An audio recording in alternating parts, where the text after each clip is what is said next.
नमस्कार मुलांनो, कसे आहात? उत्तम अभ्यास चाललेला आहे ना? गुड. यापूर्वीच्या तासाला आपण सूत्राच्या पद्धतीने वर्ग समीकरण सोडवणे हे पाहिलेले आहे. आपण पुढे जाऊया.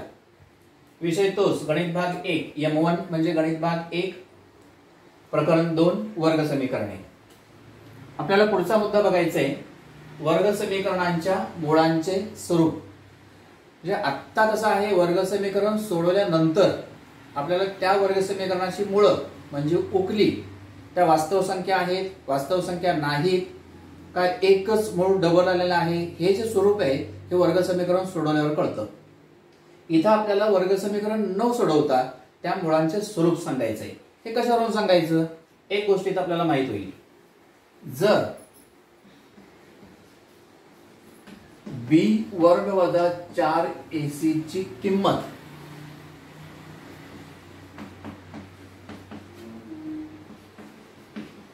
मिळवली तर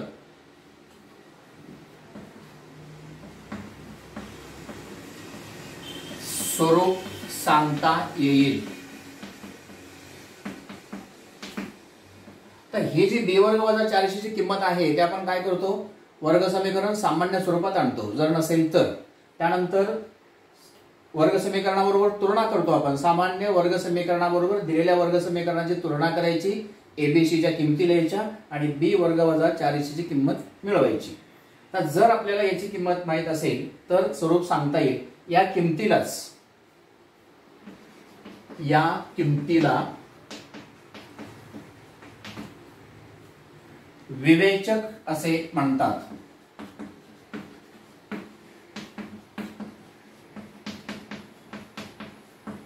आणि ते डेल्टा या चिन्हाने दाखवतात. डेल्टा या चिन्हाने दर्शवतात. हे माहित झालं आपल्याला की वर्ग समीकरण न सोडवता आपल्याला त्या वर्ग समीकरणांचं मुळाचं स्वरूप काय असेल ते माहित करता येईल. तर त्यासाठी आपल्याला असं करता येईल, लक्षात ठेवण्यासाठी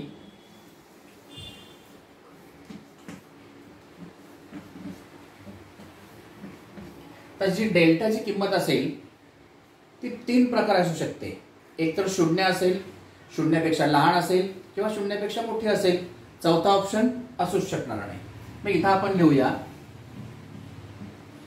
जर डेल्टा बरोबर 0 असेल तर मुळे कसे असतील बघा, वास्तव व समान असतील. जर डेल्टा 0पेक्षा जास्त असेल तर वास्तव व असमान असतील. आणि जर डेल्टाची किंमत 0पेक्षा लहान असेल म्हणजे ऋण असेल, वजा असेल, तर मुळे वास्तव नसतील.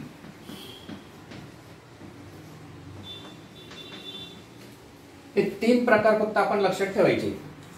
जे दिलेल्या वर्ग समीकरणावर आपण b वर्ग वजा 4ac ची किंमत मिळवणार त्यालाच आपण डेल्टा असं म्हणणार आहोत.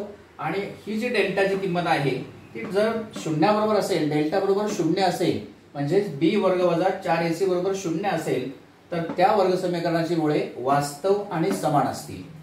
जर डेल्टाची किंमत म्हणजे b वर्ग वजा 4ac ची किंमत 0पेक्षा जास्त असेल म्हणजे धनसंख्या असेल तर त्या वर्ग समीकरणाची मुळे वास्तव आणि असमान असतील. आणि जर b वर्ग वजा 4ac ची किंमत म्हणजे डेल्टाची किंमत 0पेक्षा लहान असेल म्हणजे कशी असेल, ऋण असेल, वजा असेल, तर त्या वर्ग समीकरणाची मुळे वास्तव नाहीत. म्हणजे ते वर्ग समीकरण आपण जर सूत्र पद्धतीने सोडवत असू तर पुढे सोडवता येणार नाही. आपण एवढंच लिहायचं की या वर्ग समीकरणाची मुळे वास्तव नाहीत आणि थांबायचं. कारण ऋण संख्येचं वर्गमूळ आपण मिळवत नसतो, ती वास्तव संख्या येणार नाही म्हणून किंमत किंवा त्याचं मूळ वास्तव नाही असं आपण म्हणतो. तर हे कळल्यानंतर आपण सराव संच सोडवूया. त्याच्या अगोदर बाळांनो एक मुद्दा आहे आपल्याकडे. हे लिहायचं आहे वहीमध्ये तुम्ही आणि हे लक्षात ठेवायचं आहे, तर आपल्याला याच्यावरची उदाहरणं सोडवता येणार आहेत. पुढचा एक मुद्दा याच्यातला आहे तो आपण बघूया की जर मुळे माहित असतील तर वर्ग समीकरण आपल्याला मिळवायचं आहे.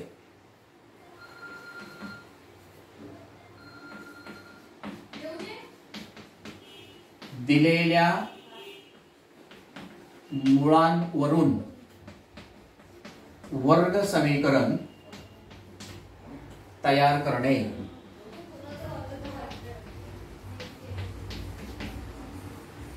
आता इथे मुळा आपण अल्फा आणि बीटा हे गृहीत धरतोय. जे काय वर्ग समीकरण असेल त्याच्या उकली एक अल्फा असेल एक बीटा असेल असं आपण गृहीत धरतोय. आणि जर आपल्याकडे अल्फा आणि बीटा ही जर मुळा असतील तर आपल्याला वर्ग समीकरण तयार करण्याचं एक साधं सामान्य सूत्र आहे. जर समजा वर्ग समीकरणाची मुळे अल्फा व बीटा असतील तर एक्स वर्ग वजा कंसात अल्फा अधिक बीटा गुणिले एक्स अधिक अल्फा गुणिले बीटा बरोबर 0. पॉइंट म्हणजे गुणिले वापरतो आपण इथे. एक्स वर्ग वजा अल्फा अधिक बीटा गुणिले एक्स अधिक अल्फा गुणिले बीटा बरोबर 0 हे वर्ग समीकरण असते.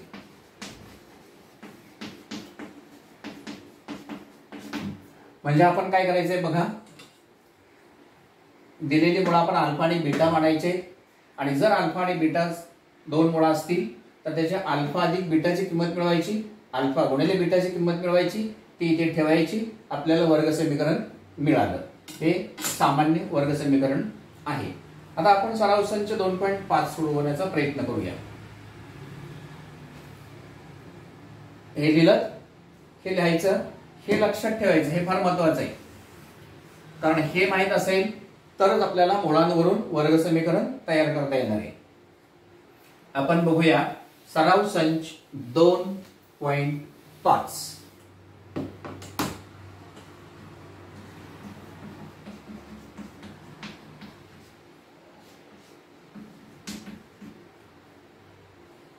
त्याच्यातला प्रश्न पहिला, एक कृती दिलेली आहे पहा तिथे. ती कृती आपल्याला पूर्ण करायची आहे. कृती आपल्या प्रश्नपत्रिकेमध्ये प्रश्न दुसरा ए आणि तिसरा ए याच्यामध्ये एक एक कृती आपल्याला प्रत्येक परीक्षेला इथून पुढे असणार आहे. प्रथम सत्र, पूर्व परीक्षा आणि बोर्डाच्या परीक्षेला सुद्धा. तिथे जे रिकामे चौकोन दिलेले असतात, रिकामे बॉक्स दिलेले असतात, ते रिकामे बॉक्स आपल्याला भरायचे म्हणजेच कृती पूर्ण करायची. तर याच्यामध्ये पहिल्या प्रश्नामध्ये एक कृती दिलेली आहे, ती तुम्ही पूर्ण करायची. तर ती तुम्हीच पूर्ण करायची, मी इथं करणार नाही. सरळ साधी आणि सोपी आहे. ते रिकामी बॉक्स तुम्ही घरी भरा, तुमच्या लक्षात येईल. म्हणजे पहिल्या प्रश्नातली जी कृती आहे ती तुम्ही पूर्ण करणार आहात. त्यानंतर याच्यातला जो दुसरा प्रश्न आहे किंवा दुसरं उदाहरण जे आहे ते बघूया आपण. विवेचकाची किंमत मिळवा.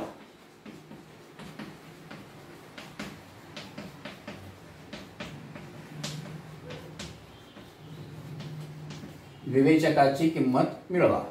त्याच्यातलं पहिलं उदाहरण, एक्स वर्ग अधिक 7x वजा 1 बरोबर 0.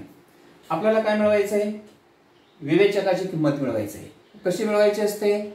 बी वर्ग वजा 4ac वरून एबीसी कसं मिळेल याची तुलना आपण सामान्य समीकरणाबरोबर करायची.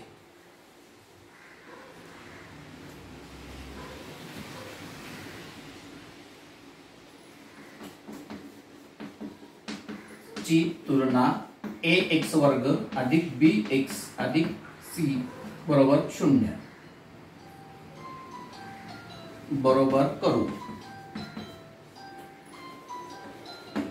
आता तुलना केल्यावर काय होईल बघा की a ची किंमत आपल्याला मिळेल. इथं a ची किंमत म्हणजे x वर्गाचा सहगुणक, तो नाहीच आहे इथे.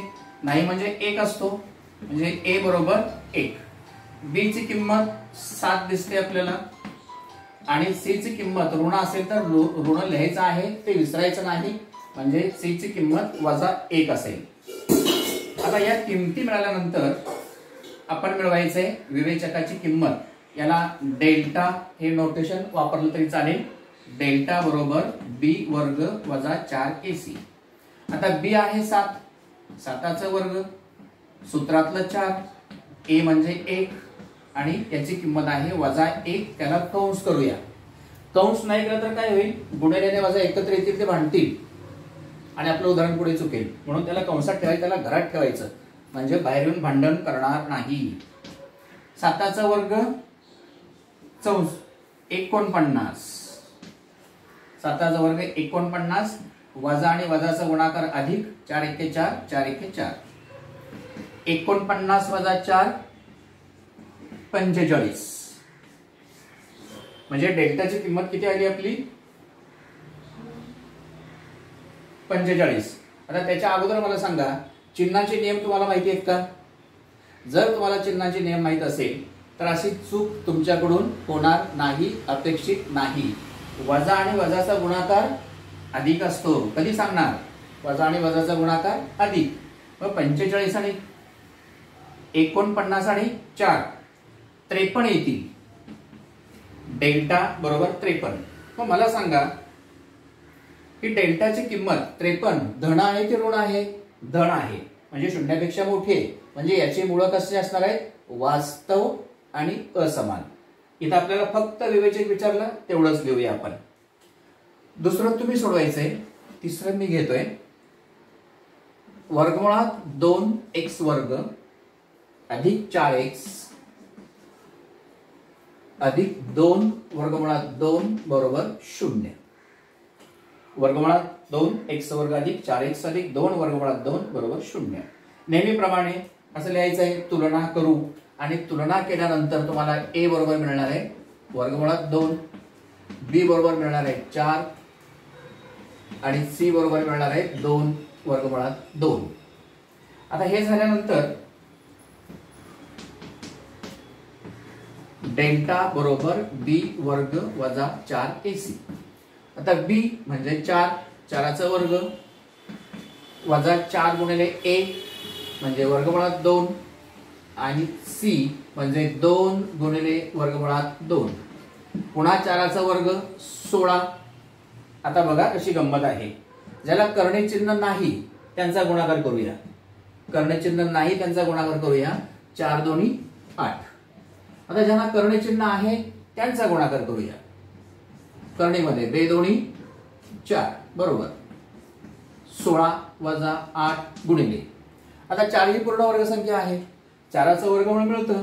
4चं वर्गमूळ 2. 16 वजा 16 बरोबर 0.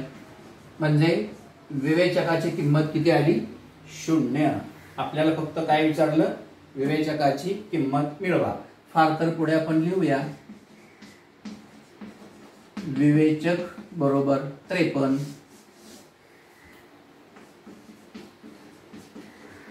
विवेचक बरोबर 0.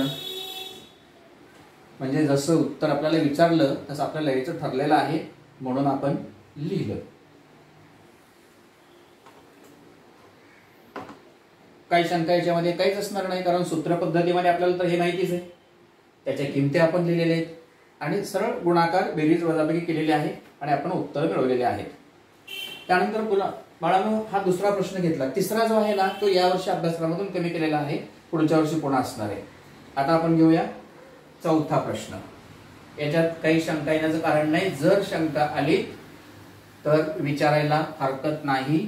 फोन करून विचारा, मेसेज करून विचारा. कोणत्याही गणित शिकवणाऱ्या शिक्षकांना विचारले तरी चालणार आहे. आपण जाऊया चौथ्या प्रश्नाकडे. आपल्याला वर्ग समीकरण मिळवायचंय. मग आपण पाहिलं होतं पहा त्या पद्धतीने. जर मुळे दिली असतील तर वर्ग समीकरण मिळवा. मुळे म्हणजे अल्फा आणि बीटा जर दिला असेल तर मिळवायचे. पहिले उदाहरण बघूया आपण. 0 आणि 4 अशी मुळं दिलेली आहेत. तर जर 0 आणि 4 वर्गमूळ असतील तर वर्ग समीकरण आपल्याला मिळवायचे. समजा अल्फा बरोबर 0 व बीटा बरोबर 4. आता ते सामान्य समीकरण आपल्याला आठवलं पाहिजे. त्यासाठी आपल्याला सुरुवातीला अल्फा अधिक बीटा मिळवायला गेले. या दोघांची बेरीज 0 अधिक 4 बरोबर 4. त्यानंतर अल्फा गुणिले बीटा 0 गुणिले 4 बरोबर 0. शून्याने कोणत्याही संख्येला गुणल्यास गुणाकार 0 येतो. आता ते वर्ग समीकरणाचं काय सांगितलं होतं सूत्र आपण. म्हणून x वर्ग वजा कंसात अल्फा अधिक बीटा गुणिले x अधिक अल्फा गुणिले बीटा बरोबर 0. आता या किमती ठेवूया. 4 आहे, 4 च्या ठिकाणी ठेवायचं. म्हणून x वर्ग वजा 4x अधिक 0 आलेलं आहे बरोबर 0. म्हणजे x वर्ग वजा 4x अधिक 0 बरोबर 0 हे वर्ग समीकरण मिळवायला सांगितलं. ते वर्ग समीकरण आलं. असंच ठेवलं तरी चालेल किंवा आपल्याला माहिती आहे 0 म्हणजे काहीच नाही, तो 0 काढून वर्ग समीकरण तुम्ही लिहिलं तरी चालणार आहे. x वर्ग वजा 4x बरोबर 0 हे आपल्याला विचारलेलं वर्ग समीकरण मिळालं. अजून एक दुसरं तुम्ही सोडवायचं. तिसरं इथं घेऊया. 1/2 आणि वजा 1/2 असे दोन मुळे आपल्याला दिलेले आहेत आणि आपल्याला वर्ग समीकरण मिळवायचे. मिळवूया ना. समजा अल्फा बरोबर 1/2 आणि बीटा बरोबर वजा 1/2. आता हे माहिती आहे आपल्याला. म्हणजे आपल्याला अल्फा अधिक बीटा आणि अल्फा गुणिले बीटा अशा दोन किमती मिळवायचे. मिळवूया. म्हणून अल्फा अधिक बीटा बरोबर 1/2 अधिक कंसात वजा 1/2 बरोबर. आता बघा काय गंमत असते इथे. इथं वजा चिन्ह असतं त्यावेळेला कंस काढले की हे चिन्ह आपण बदलतो. आता इथं अधिक चिन्ह आहे म्हणजे हे चिन्ह बदलायचं नाही. म्हणजे 1/2 वजा 1/2 1/2 म्हणजे अर्धा. अर्धा वजा अर्धा, अर्ध्यातून अर्धा गेला. काय राहिलं आपल्याकडे? काहीच नाही. अर्धा होता, अर्धा गेला. म्हणजे अल्फा अधिक बीटा याची किंमत मिळाली आपल्याला 0. आता आपल्याला काय मिळवायचं आहे? अल्फा गुणिले बीटा म्हणजे 1/2 गुणिले कंसात वजा 1/2. अधिक आणि वजाचा गुणाकार वजा, अंशांशांचा गुणाकार, छेदाछेदांचा गुणाकार म्हणजे अल्फा गुणिले बीटा बरोबर वजा 1/4 असा आपल्याला गुणाकार मिळाला. हे समीकरण पुन्हा घेऊया आपण. x वर्ग वजा कंसात अल्फा अधिक बीटा गुणिले x अधिक अल्फा गुणिले बीटा बरोबर 0. किमती घेऊया. याची किंमत आहे 0. म्हणून x वर्ग वजा 0 x अधिक, आता अधिक आणि इथं वजा आहेत. ठीक आहे. पुढच्या स्टेपला आपण घेऊया. वजा 1/4 बरोबर 0. जशा आल्या तशा किमती ठेवल्या. आता आपल्याला पुन्हा माहिती आहे की 0ने कुणालाही गुणलं तर गुणाकार 0 येतो. म्हणजे मधलं पद निघून जाईल. म्हणजे हे पद निघून गेलं. आता राहिलं हे अधिक आणि वजा. मगाशी आपण सांगितलेलं आहे जर बाहेर अधिक चिन्ह असेल तर हे चिन्ह बदलायचं नाही. x वर्ग वजा 1/4 बरोबर 0 हे आपल्याला विचारलेलं साधं आणि सोपं वर्ग समीकरण मिळालं. किती सोपं आहे बघा. काय सोपं असेल गणितापेक्षा अजून? थोडीशी प्रॅक्टिस केली की हा सगळा भाग तुमच्या लक्षात राहील. त्यामुळे काही प्रॉब्लेम नाही. आणि जर काय अडलं तर गणित शिकवणाऱ्या कोणत्याही शिक्षकाला तुम्ही फोन केला तर काही प्रॉब्लेम नाही. आता हा झाला चौथा प्रश्न. पाचवा आहे ना तो पुन्हा अभ्यासक्रमातून कमी केलेला आहे या वर्षासाठी, पण पुढच्या वर्षासाठी त्या मुलांसाठी आहे. मग आपण काय करूया? 6वा प्रश्न घेऊया.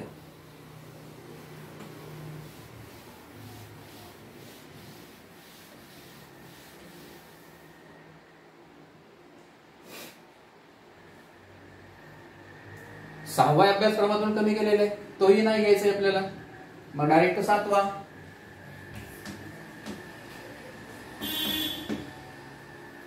7व्या मध्ये काय बघितलंय सांग आलेलं आहे बघा.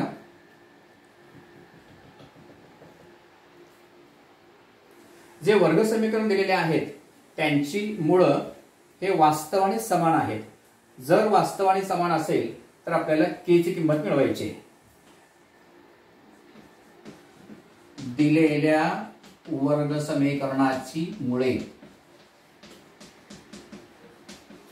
दिलेल्या वर्ग समीकरणाची मुळे वास्तव व समान आहेत.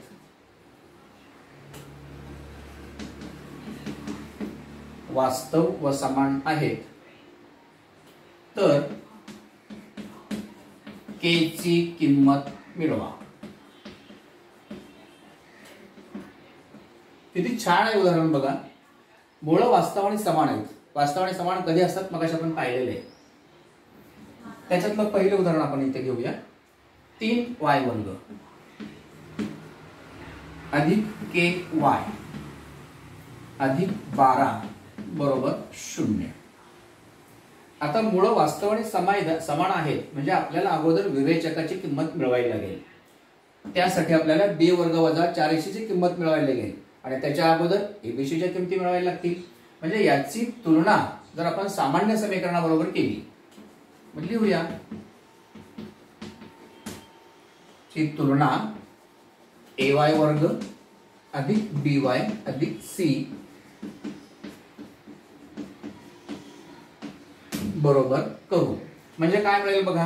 a च्या ठिकाणी a ची किंमत मिळेल 3, b च्या ठिकाणी b ची किंमत मिळेल k आणि c च्या ठिकाणी c ची किंमत मिळेल 12.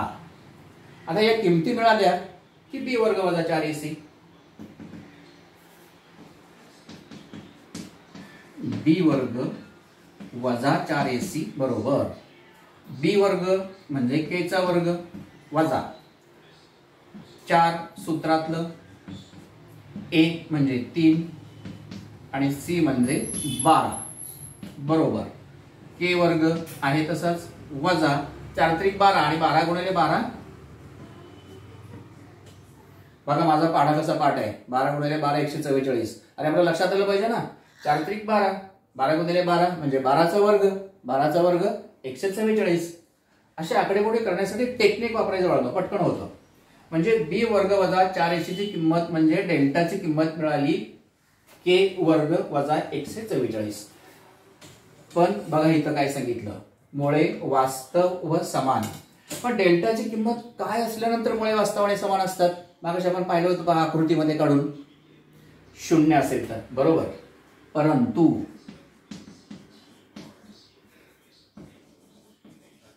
मुळे वास्तव व समान आहेत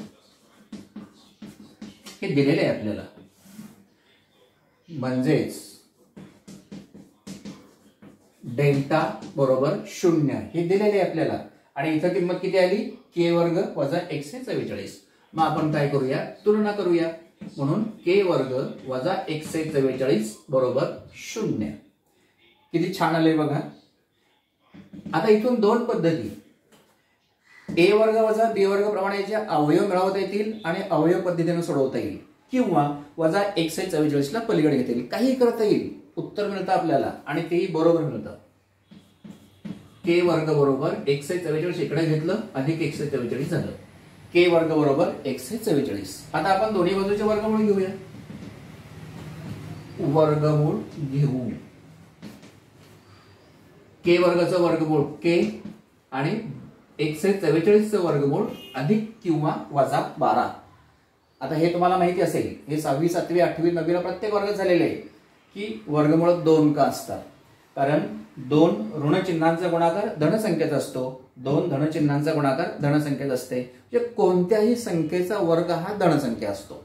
म्हणून k बरोबर 144 चा वर्गमूळ अधिक 12 आणि वजा 12 म्हणजे k च्या किमती किती मिळाल्या 2. k बरोबर 12 व के बरोबर -12 अशा केच्या 2 किमती आपल्याला मिळाल्या. आणि आता याच्यातून उरलेली जी उदाहरणं आहेत ती तुम्ही काय करायचं आहे, घरी सोडवायचे आहेत. आता आपण इथं थांबणार आहोत. उरलेली उदाहरणं तुम्ही घरी सोडवायचे आणि याच्या पुढे जी शाब्दिक उदाहरणं आहेत ते आपण पुढच्या व्हिडिओमध्ये घेणार आहोत. Okay, bye.